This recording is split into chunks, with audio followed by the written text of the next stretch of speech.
Hola clase, ya es tiempo de hacer verbos del pretérito en el español 2, el capítulo 2.2. Welcome, we're going to go ahead and get started with, as you can see, preterite tense verbs. We're going to be looking at chapter 2.2, which is the second part of the second chapter. There's a lot of grammar in this chapter. It is a grammar-rich chapter. There's a little bit of vocabulary that accompanies it, but I decided to start out with the grammatical constructs first, and then we'll jump right into a little bit of the vocab at the very end and take it from there.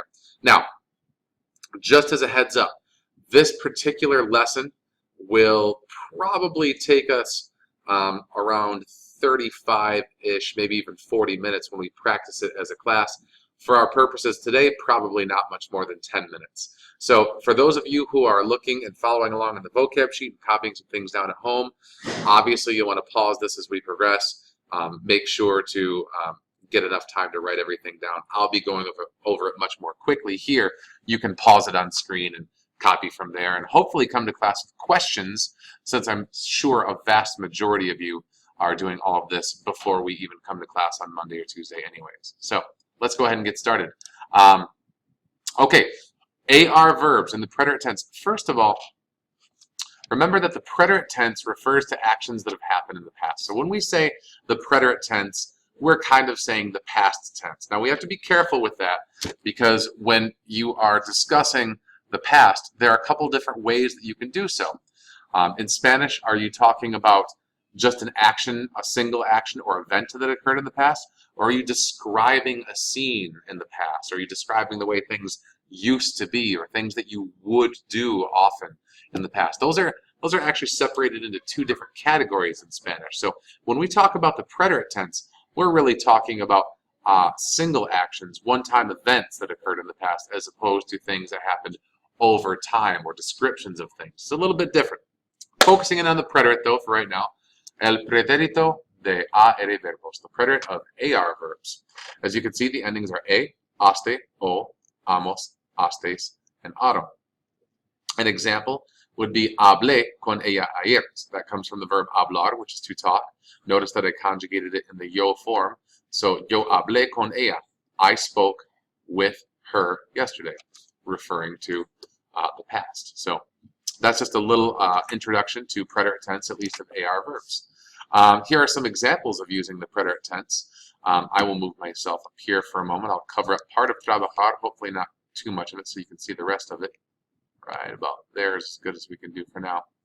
Anyways, so hablar, you would have hablé, hablaste, habló, hablamos, hablastes, and hablaron. To conjugate that in English kind of quickly, it would be I talked or I spoke, you spoke, he or she spoke, we spoke, you all informal spoke, or they spoke. Now, if we had to get very, very specific about it, remember this includes both the él, ella, and usted form. So this could be you formal spoke.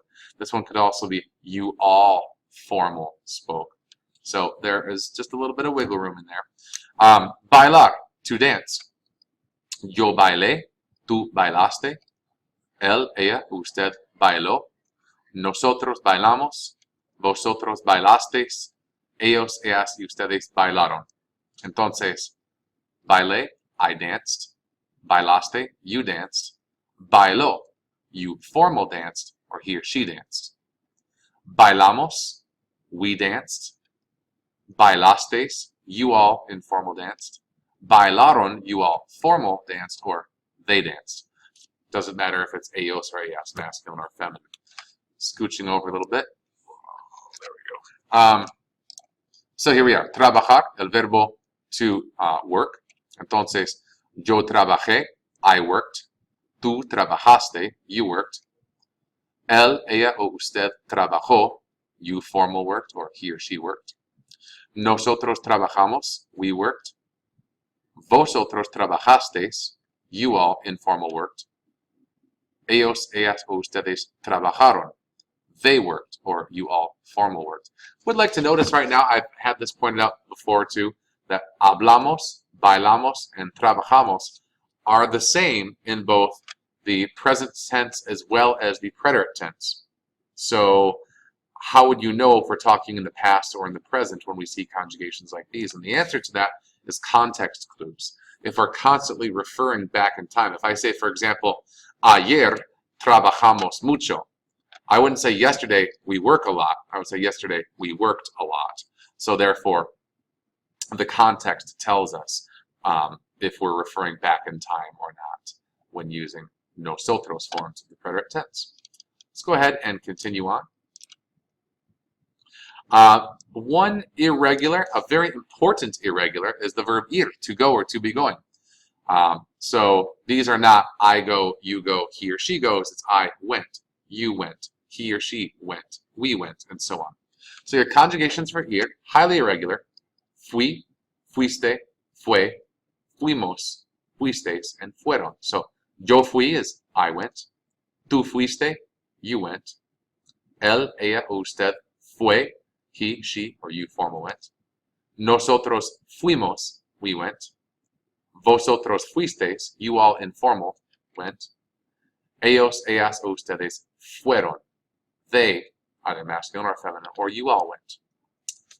So hopefully that allows you to break that down. That's a whole lot of preterite tenses to get going. All right, so you have AR verbs in the preterite tense. You have the irregular verb ir in the preterite tense, and that's a pretty good base to start out with. We will obviously build on that, be looking a little bit more with ER and IR verbs and a host of other preterite tense verbs that are irregular, but this is how I think we're going to stop right here for our preterite tenses right now.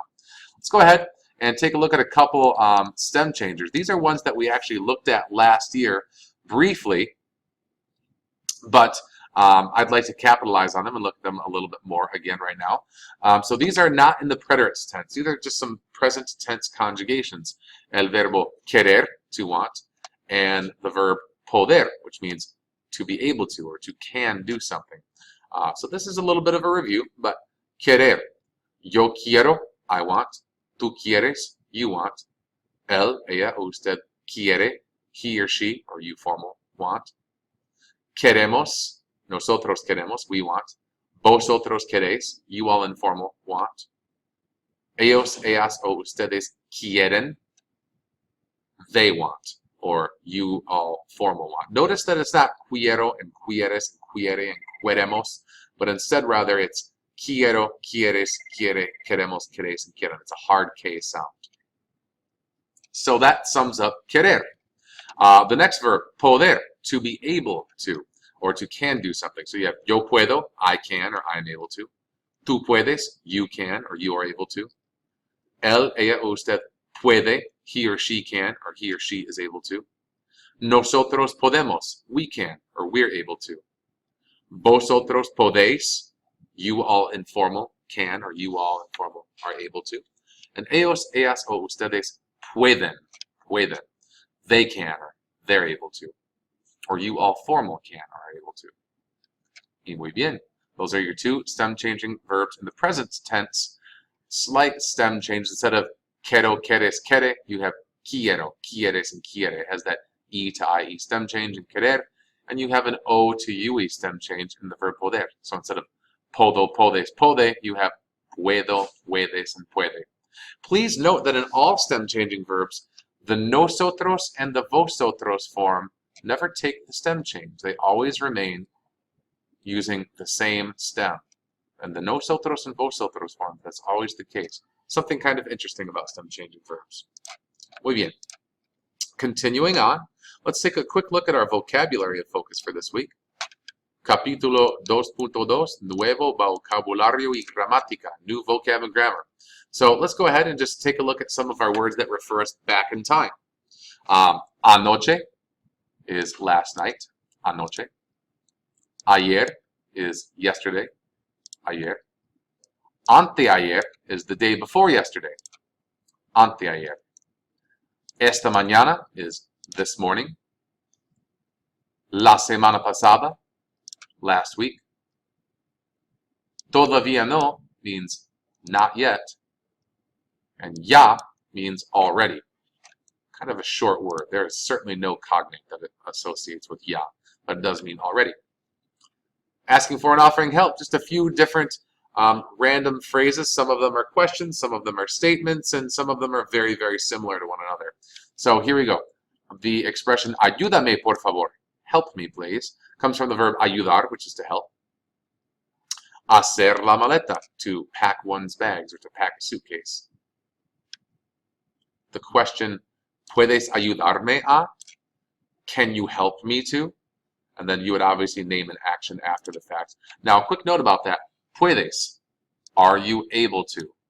Ayudarme, to help me to. So the actual phrase altogether is, are you, or you are able to help me to? So that would sound kind of redundant and weird when speaking that in English. So we clean that up a little bit and simply, can you help me? And then name the item afterwards. Puedo ayudar means, can I help? May I, or can I, to help? Am I able to help? Puedo ayudar. ¿Qué quieres que haga? What do you want me to do? ¿Qué quieres que haga? What do you want me to do? ¿Quieres ayudarme? Do you want to help me? We already had puedo ayudar. I'll make sure to get rid of that one. We'll fix that in class later too. We don't need that on there twice, do we? And then te ayudo a is another way of saying, can I help you to? Now I know that it doesn't use the word puedo ayudar. It's te ayudo a. It's a little bit more direct, but it asks the same idea, which is, can I help you to do something? And you'd have to name the action afterward. Just a couple sample sentences.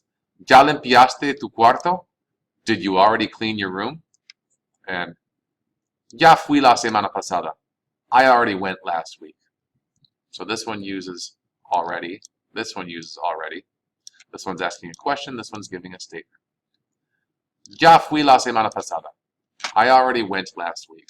So that uses a whole lot of things. It uses a vocab word from this chapter, another vocab word from this chapter, and a preterite tense conjugation of ir from this chapter as well. So these are just examples of how you would use these within phrases and within sentences. That is pretty much all we're going to be focusing on for section 2.2. We'll get a lot of practice on it each day. We're going to practice vocab as well as, and really putting a big emphasis on verb conjugation. When you're at home, practice verb conjugation just as much as, if not more, than your vocabulary.